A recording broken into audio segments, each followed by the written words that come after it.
बिस्मिल्लाहिर्रहमानिर्रहीम। अस्सलाम वालेकुम स्टूडेंट्स। आज का जो हमारा टॉपिक है वो है इलेक्ट्रिक पोटेंशियल। तो आज हम अपना टॉपिक स्टार्ट करने से पहले मैं स्टूडेंट से रिक्वेस्ट करूंगा कि जिन्होंने अभी तक हमारा चैनल सब्सक्राइब नहीं किया वो सब्सक्राइब कर लें और बेल आइकन को भी प्रेस करें ताकि आपको हर नई आने वाली वीडियो जो है वो मिल सके। हम टॉपिक की तरफ वापस आते हैं। हमारा टॉपिक है इलेक्ट्रिक पोटेंशियल। तो पोटेंशियल को, इस टॉपिक को समझने से पहले हम इसकी जो टर्म है इलेक्ट्रिक पोटेंशियल में जो पोटेंशियल टर्म है इसको समझेंगे, इसकी ये क्या है। जैसा कि हम कहते हैं इस चीज़ का पोटेंशियल ज़्यादा है, इस आदमी का पोटेंशियल ज़्यादा है, तो इसका मतलब ये होता है कि ये जो है ज़्यादा पावरफुल है, इसके अंदर एनर्जी ज़्यादा है जो ये काम कर सकती है। पर्टिकुलर काम वो कोई भी हो सकता है। या फिर अगर हम इसको अपनी पार्ट 1 की के जो चैप्टर है, चैप्टर नंबर 4 के साथ रिलेट करें जिसमें आपने ग्रेविटेशनल पोटेंशियल एनर्जी पढ़ी है, वहाँ पे भी जो पोटेंशियल एनर्जी है वो किसी भी बॉडी का एज ए पोटेंशियल रिप्रेजेंट कर रही होती है। यानी कि अगर हम यहाँ पे इसको एक्सप्लेन करें, इसको समझने की कोशिश करें तो हम यूँ करेंगे। फ़र्ज़ कर लें ये आपके पास अर्थ है और आप जो है वो किसी भी चीज़ को अर्थ के ग्रेविटेशनल फील्ड के अकॉर्डिंग आप उसको वहाँ पे ड्रॉप करते हैं, तो ये क्या करेगा, ये खुद ब खुद बॉडी जो है वो अर्थ की सरफेस के ऊपर जो है वो ड्रॉप होगी। किस वजह से? ग्रेविटेशनल फोर्स की वजह से। बिलफर्ज ये मार्कर है, अगर आप इसको यहाँ पे ड्रॉप करेंगे तो ये किधर डाउनवर्ड जो है मूव करेगा अर्थ की ग्रेविटी की तरफ। अर्थ की ग्रेविटी जो है इसको अपनी तरफ पुल करेगी, तो ये जब नीचे की तरफ मूव करेगी तो इस बॉडी के अंदर काइनेटिक एनर्जी जो है वो गेन होगी, काइनेटिक एनर्जी इसके अंदर प्रोड्यूस होगी। लेकिन अगर हमें इसे दोबारा उसी कंडीशन में लेके आना हो तो हमें फिर क्या करना होगा, हमें इस बॉडी के ऊपर वर्क डन करना होगा और ये work done against the gravitational field होगा। तो जब आप किसी भी बॉडी के अंदर वर्क डन करते हैं अगेंस्ट द ग्रेविटेशनल फील्ड, हम ये कहते हैं कि एनर्जी जो है वो लॉस्ट नहीं होती बल्कि एक फॉर्म से दूसरी फॉर्म में कन्वर्ट होती है। तो जब हम उस बॉडी को अगेंस्ट द फील्ड मूव करवाएंगे तो इस बॉडी के अंदर पोटेंशियल एनर्जी की फॉर्म में एनर्जी स्टोर हो जाएगी और ये कौन सी होगी? Gravitational potential energy. तो जिस फील्ड के अक्रॉस आप वर्क डन कर रहे हो उसी फील्ड के अक्रॉस उस बॉडी के अंदर एनर्जी जो है वो स्टोर होती है। तो ये तो हमने एक एग्जांपल बताई है कि ग्रेविटेशनल पोटेंशियल जो है वो क्या होता है या ग्रेविटेशनल पोटेंशियल एनर्जी क्या थी। इसमें अब मैं सरसरी बताऊं कि हमने जब भी बॉडी को फील्ड के अगेंस्ट मूव आउट करवाया है तो उस बॉडी के अंदर एनर्जी स्टोर हुई है और वो एनर्जी किस वजह से है? आपके वर्क डन करने से, जो कि अगेंस्ट द फील्ड था। अब हम यहाँ पे इलेक्ट्रिक पोटेंशियल एनर्जी को जो है वो समझेंगे। उसके लिए हम कुछ इसकी कंसिडरेशन करते हैं। हमारे पास ये एक पॉजिटिव प्लेट है और एक नेगेटिव प्लेट है। इलेक्ट्रिक फील्ड आपको पता है पॉजिटिव प्लेट से नेगेटिव प्लेट की तरफ होता है, पॉजिटिव चार्ज से नेगेटिव चार्ज की तरफ। अभी हम इलेक्ट्रिक पोटेंशियल को जो अंडरस्टैंड कर रहे हैं उसके लिए हम यहाँ पे कंसीडर करते हैं कि अगर आप किसी भी पॉजिटिव चार्ज को, यूनिट पॉजिटिव चार्ज को इस फील्ड के अंदर रख दें तो वो किस तरह मूव करेगा। डेफिनेटली ये फील्ड की डायरेक्शन में जो है मूव आउट करेगा, डाउनवर्ड मूव करेगा। और ये किस फोर्स की वजह से होगा? इलेक्ट्रिक फोर्स की वजह से। जैसा कि अभी हमने किसी भी बॉडी की मूवमेंट के बारे में बताया था कि ग्रेविटी या ग्रेविटेशनल फील्ड के अंदर वो किस तरह मूव करती है, ऐसे ही इसको भी आप अंडरस्टैंड करेंगे। तो ये खुद ब खुद नीचे की तरफ जो है मूव आउट करेगी। इसका मतलब है जब चार्ज पार्टिकल जो है वो ग्राउंड लेवल पे आ जाएगा, ज़ीरो पोटेंशियल पे आ जाएगा, तो वो खुद को रेस्ट में कंसीडर करेगा। लेकिन अब हम यहाँ पे क्या करेंगे, अब हम वही कंडीशन बताएंगे कि अगर आप इस चार्ज पार्टिकल को जो यहाँ पे आ गया है, इसको जब आप एक प्लेट से दूसरी प्लेट की तरफ मूव आउट करवाएंगे तो डेफिनेट आपको फील्ड के अगेंस्ट वर्क डन करना होगा। तो ये जो फील्ड के अगेंस्ट वर्क डन है ना, यही वर्क डन इस बॉडी के अंदर एज एनर्जी के तौर पर स्टोर होगा और उस एनर्जी को हम क्या कहेंगे? Electric potential. तो इसको हम कुछ यूँ लिखते हैं। तो हमारे पास जो वर्क डन है ये हमारे पास बराबर होगा work done in carrying a unit positive charge from A to B. A से बी तक हमारे पास जो वर्क डन है इसको हम कुछ इस तरह से लिखेंगे पोटेंशियल एनर्जी की शक्ल में। ये हमारे पास बराबर होगा u from A to B, इसको आप U B minus U A लिखेंगे, जो कि हमारे पास चेंज इन पोटेंशियल एनर्जी को रिप्रेजेंट कर रहा है। तो चेंज जब भी हम किसी चीज़ की डिटर्मिन कर रहे हो तो डेफिनेट हम क्या करते हैं? फाइनल उसकी वैल्यू और माइनस इनिशियल वैल्यू को कर रहे होते हैं। तो यहाँ पे फाइनल वैल्यू पॉइंट बी यानी कि प्लेट बी क्या पोटेंशियल है, क्या की पोटेंशियल एनर्जी या पोटेंशियल है, और ए की जो पोटेंशियल एनर्जी है वो हम यू ए के साथ जो है रिप्रेजेंट कर रहे हैं। तो ये था हमारा टॉपिक इलेक्ट्रिक पोटेंशियल। लेकिन इसी के रिस्पेक्टिव अब हम नेक्स्ट टॉपिक जो है वो डिफाइन करेंगे, उसको डिस्क्राइब करेंगे। वो हमारे पास है इलेक्ट्रिक पोटेंशियल डिफरेंस। तो हमारा जो टॉपिक था इसकी डेफिनेशन हम यूज करेंगे, it is the work done in carrying a unit positive charge from one plate to another plate against the electric field and keeping the charge in electrostatic equilibrium। तो इसमें हम अगर देखें तो हमारे पास तीन कंडीशन हैं। नंबर एक, work done in carrying unit positive charge. Number two, from one point two another point in electric against the electric field. और तीसरा, keeping it in electrostatic equilibrium. तो ये तीन जो कंडीशंस हमने यहाँ पे अप्लाई की हैं, इन तीन कंडीशंस की फुलफिल होने के बाद हम फिर इलेक्ट्रिक पोटेंशियल डिफरेंस को डिफाइन करने के अहल होते हैं। तब आप इसको जो है एक्सप्लेन कर सकते हैं। अब ये इलेक्ट्रिक पोटेंशियल डिफरेंस है क्या, इसकी डेफिनेशन को दोबारा से पढ़ने से पहले मैं इसकी आम एग्जांपल आपको देता हूँ। जैसे आपके पास एक सेल है, उस सेल का आपको पता है एक तरफ नेगेटिव और एक तरफ पॉजिटिव चार्ज होता है, और इस सेल के ऊपर लिखा होता है 1.5 वोल्ट या फिर 3 वोल्ट लिखा होता है। इसका मतलब क्या होता है? इसका मतलब हमें यहीं से भी जो है पता चलेगा कि आप एक यूनिट पॉजिटिव चार्ज को एक प्लेट से दूसरी प्लेट तक या एक साइड से दूसरी साइड तक ले जाने के लिए जितना वर्क डन करना पड़ रहा है, उस वर्क डन को अगर आप यूनिट चार्ज के साथ डिवाइड कर दें तो आपके पास क्या आ जाएगा, इसका पोटेंशियल डिफरेंस। इसको आप इलेक्ट्रिक पोटेंशियल डिफरेंस कहते हैं, जो कि हमें ये वाली वैल्यू जो है वो डिफाइन हो रही होती है। अच्छा, अब डेफिनेशन की तरफ वापस आते हैं। डेफिनेशन की हर एक टर्म को हम अलग से डिफाइन करेंगे। सबसे पहले है work done in carrying a unit positive charge from one plate to another plate. आपने यूनिट पॉजिटिव चार्ज को एक प्लेट से दूसरी प्लेट की तरफ लेके जाना है, और किस तरह लेके जाना है, against the electric field. Electric field की उल्ट डायरेक्शन में आपने इसको लेके जाना होगा। और तीसरा, keeping the charge in electrostatic equilibrium. अच्छा, अब ये टर्म इलेक्ट्रोस्टैटिक इक्विलिब्रियम क्या है? इलेक्ट्रोस्टैटिक इक्विलिब्रियम का मतलब है कि अगर इस चार्ज पार्टिकल के ऊपर इलेक्ट्रिक फोर्स नीचे की तरफ लग रही है और आप एक अप्लाइड फोर्स इसके ऊपर लगा रहे हैं और ये डेफिनेट उसकी अपोजिट डायरेक्शन में होगी, तो आपने ये नहीं करना कि इसके ऊपर बहुत ज़्यादा फोर्स लगानी है, तो ये चार्ज क्या होगा, खुद ब खुद एक्सेलरेट होते हुए इस फोर्स की मदद से अपवर्ड शूट आउट कर जाएगा। यानी कि ये एक्सेलरेट जब होगा तो डेफिनेट इसके अंदर काइनेटिक एनर्जी भी जो है वो गेन होगी। लेकिन हमने इसको इस कंडीशन में लेके नहीं जाना, हमने इसको एक्सेलरेट नहीं करवाना। हम क्या करेंगे, हम इसके ऊपर उतनी ही फोर्स लगाएंगे जितनी कि इलेक्ट्रिक फोर्स लग रही है।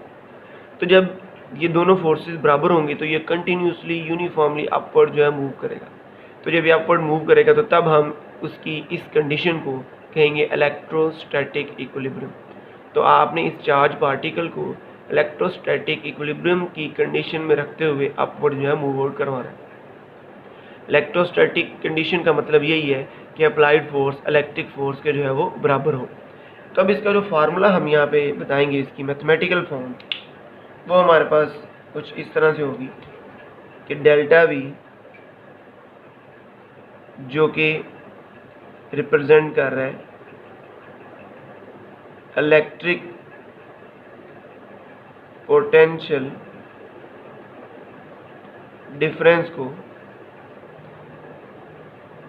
ये बराबर है, हम इसको यूँ लिखते हैं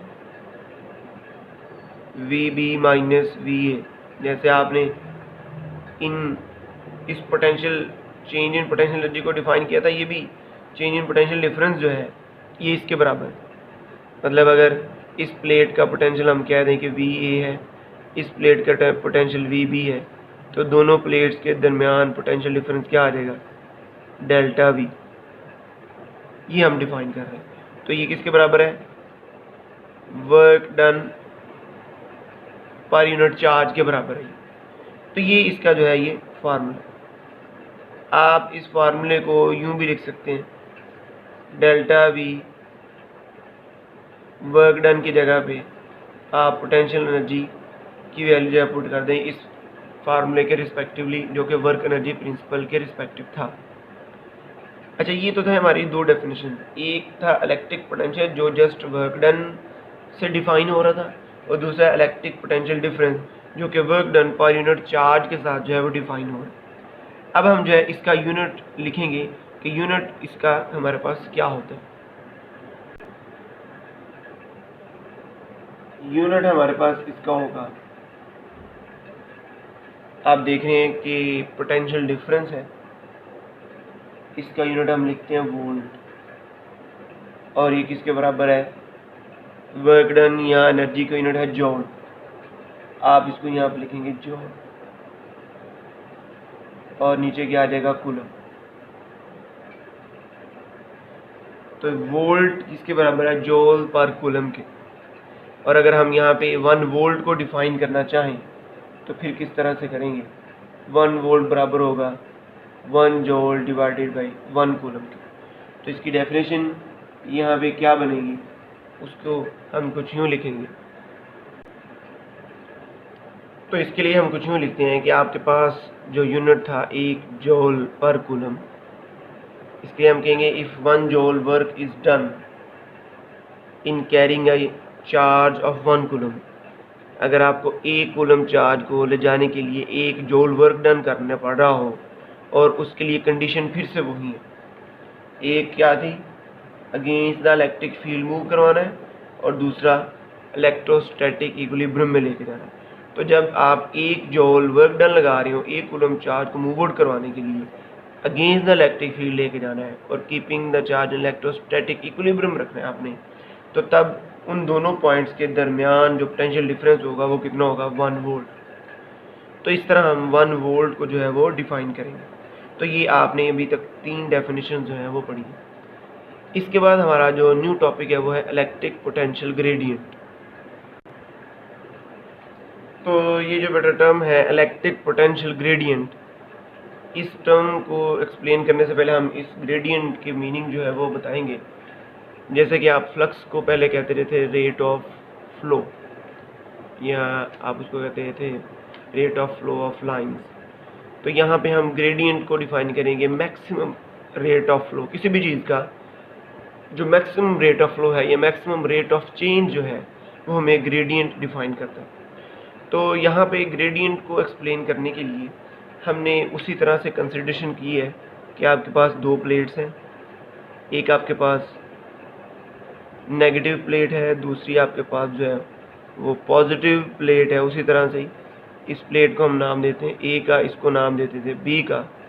दोनों के दरमियान जो हमने फासला बताया वो है डेल्टा आर, और आपके पास जो यहाँ पे इलेक्ट्रिक फील्ड है वो भी उसी तरह से ही है, from positive plate to negative plate. और हमने उसी तरह कहा है कि दरमियान में अगर आपके पास कोई पॉजिटिव चार्ज हो तो इस पॉजिटिव चार्ज के ऊपर जो फोर्सेस लग रही होंगी, एक आपके पास लग रही होगी Fe, ये टेस्ट चार्ज है जो कि इलेक्ट्रिक फोर्स है, और अपवर्ड इसके ऊपर फोर्स लग रही होगी जो आपने अप्लाइड फोर्स लगाई है। अच्छा, अब ये हमारे पास जो इलेक्ट्रिक फील्ड जो कि डाउनवर्ड था,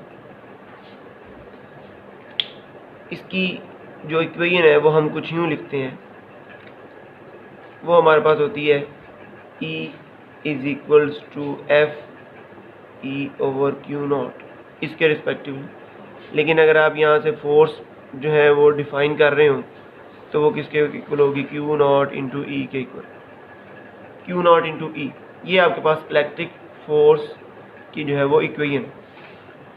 तो इस इक्वेशन के रिस्पेक्टिव अगर हम यहाँ पे अपना लास्ट रिजल्ट जो है वो अमेंडमेंट करें उसके अंदर, तो आपके पास डेल्टा वी इक्वल होगा, वो हमारे पास था work done per unit charge. तो हम यहाँ पे बेसिकली इस वर्क डन को डिफाइन करेंगे और वहाँ से हम फिर इलेक्ट्रिक पोटेंशियल ग्रेडियंट को जो है वो ड्राइव आउट करेंगे। तो हमारे पास जो है वो वर्क डन यहाँ पे कुछ यूँ डिफाइन हो रहा है,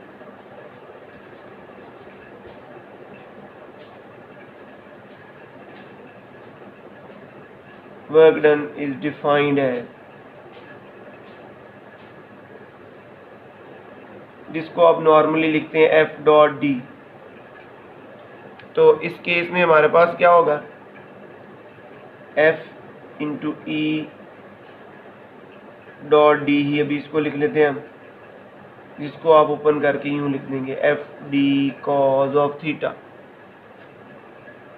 अच्छा, अब हमारे पास जो कंडीशन थी, हमने चार्ज पार्टिकल को ए प्लेट से बी प्लेट की तरफ लेके गए हैं, ए प्लेट से बी प्लेट की तरफ लेके गए हैं, तो इसके ऊपर फोर्स कौन सी लग रही थी? Electric force. Electric force downward है और चार्ज पार्टिकल को आप अपवर्ड डिस्प्लेस करवा रहे हैं, तो दोनों जो है अपोजिट डायरेक्शन में है, तो आपके पास जो इनके दरमियान एंगल होगा वो 180 डिग्री होगा। तो जब हम इसकी वैल्यू यहाँ पुट करेंगे तो हमारे पास ये आ रहेगा F D cause of 180 degree, और इसकी वैल्यू हमारे पास है एफ ई की वैल्यू कितनी है? क्यू नॉट इंटू ई और डी, और ये -1, इसको आप लिख देंगे minus Q not E into D. ये आपके पास बराबर है इस वर्क डन के, डब्ल्यू ए बी के। तो ये वाली वैल्यू जब हम वापस इस रिलेशन में पुट करते हैं तो हमारे पास ये क्या आ जाता है? डेल्टा वी इक्वल आ जाएगा minus Q not E D over Q not. तो ये क्यू नॉट कैंसिल हो गया।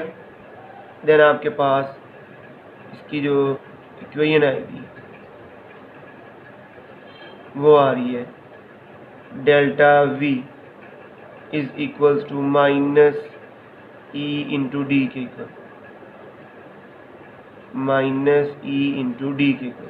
तो यहाँ से ई इक्वल आ जाएगा negative of del V over D. तो जैसा कि आप जानते हैं हमने ए से बी के दरमियान फासला कितना रखा हुआ है?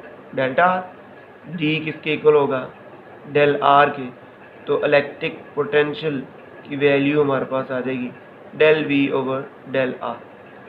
तो ये हमारे पास इलेक्ट्रिक पोटेंशियल ग्रेडियंट का रिजल्ट है। लेकिन हम इसको डिफाइन कैसे करेंगे? इसको डिफाइन करने से पहले मैं ज़रा लास्ट जो आपने कुछ डेफिनेशन इसके रेलिवेंट पढ़ी है वो मैं बताने लगा हूँ। जैसे आप वेलोसिटी को डिफाइन करते आ रहे थे, आप इसको कहते थे the time rate of change of displacement, या आप इसको कहते थे rate of change of displacement with respect to time. इसी तरह यहाँ पे अगर del V over del R है तो ये क्या होगा? The rate of change of potential या electric potential with respect to position. तो चूँकि साथ ये यहाँ पे नेगेटिव है और आपको पता है जब भी कोई वैल्यू डिसइंटीग्रेट हो तो अपनी क्वांटिटी को डिग्रेड करती चलती जाती है, कम हो रही होती है। लेकिन चूँकि यहाँ पे नेगेटिव है, नेगेटिवली ये डिक्रीज़ हो रही है, तो जब कोई भी वैल्यू नेगेटिवली डिक्रीज़ हो तो बेसिकली वो क्या होती है? मैक्सिमम की तरफ जा रही होती है, वो वैल्यू बढ़ रही होती है। जैसे कि फ़र्ज़ कर लें पहले वैल्यू 10 थी तो नेगेटिवली वो कम हुई, नेगेटिवली कम होते -7 पे आ गई। तो इनमें से कौन सी वैल्यू ज़्यादा होगी? -7 जो है वो वैल्यू क्या होगी? ज़्यादा होगी। तो हम अब इस नेगेटिवली रेट ऑफ चेंज को क्या कहेंगे कि मैक्सिमम रेट ऑफ चेंज। तो इसको हम फिर किस तरह से डिफाइन करेंगे? तो इसकी डेफिनेशन हम यूँ लिखेंगे। तो इसकी जो डेफिनेशन है वो हमने यूँ की है, it is the maximum rate of change of electric potential with respect to position, जिसको हम क्या कह रहे हैं? Electric potential gradient. तो ये भी शॉर्ट फॉर्म में है, शॉर्ट क्वेश्चन है, जो कि आपने इसकी डेरिवेशन से लेके यहाँ तक जो है डेफिनेशन तक आपने इसको जो है वो लिखना होगा। तो ये था बेटा आज का आपका लेक्चर, जिसमें हमने टोटल जो है वो 4 चीज़ें पढ़ी हैं। एक हमने पढ़ा है इलेक्ट्रिक पोटेंशियल, दूसरा हमने पढ़ा है इलेक्ट्रिक पोटेंशियल डिफरेंस, तीसरा हमने पढ़ा है 1 वोल्ट, और फोर्थ हमने पढ़ा है इलेक्ट्रिक पोटेंशियल ग्रेडियंट। तो बेटा अल्लाह हाफिज़।